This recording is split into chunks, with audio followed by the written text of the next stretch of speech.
frightening headline, an ABC News exclusive. Al-Qaeda operatives living right here in the United States, slipping through the cracks of a refugee program. ABC's Brian Ross is here much more. I know you've been investigating this, Brian. Good morning. Well, good morning, Robin. The FBI is now investigating whether dozens of Al-Qaeda terrorists with American blood on their hands from Iraq and Afghanistan have been able to move to the U.S. claiming to be refugees. It's the result of what an ABC News investigation found was a flawed system of U.S. background checks that came to light in a case of Al-Qaeda in Kentucky. The city of Bowling Green, Kentucky, seemed far removed from concerns about terrorists until the FBI discovered that 2 Al-Qaeda terrorists from Iraq had been resettled here 2 years ago as refugees and were caught trying to obtain weapons to be used to kill more Americans. In this video being seen publicly for the first time this morning. I think they wanted to kill Americans, but I think they wanted the freedoms that America provided to them.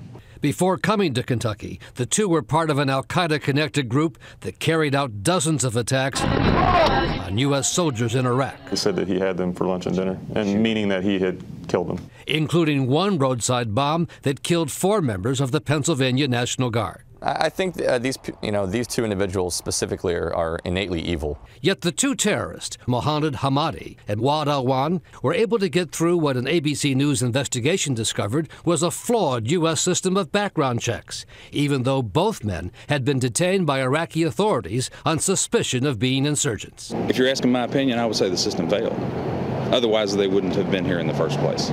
A big breakthrough in the case came from this warehouse outside Washington, an FBI repository of some 100,000 bombs used against American targets around the world.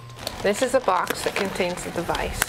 FBI technicians poring over the remnants were able to match the fingerprints on a roadside bomb recovered in Iraq 8 years ago with Alwan in Kentucky. Yeah, you can see right here. What was that like when you made the match? The whole team was ecstatic because it was like finding a needle in a haystack. And now the FBI says there could be dozens of others in the U.S. whose fingerprints may also be somewhere on the bomb parts stored here. We are currently supporting dozens of current counterterrorism investigations like that. Dozens of cases? Correct. Where you're looking for prints of people who are in this country now? That's correct. The discovery of Al-Qaeda in Kentucky led to a 6-month suspension of the refugee program, which has allowed tens of thousands of legitimate Iraqi refugees to come here. And now the immigration service says it has substantially tightened security and background checks.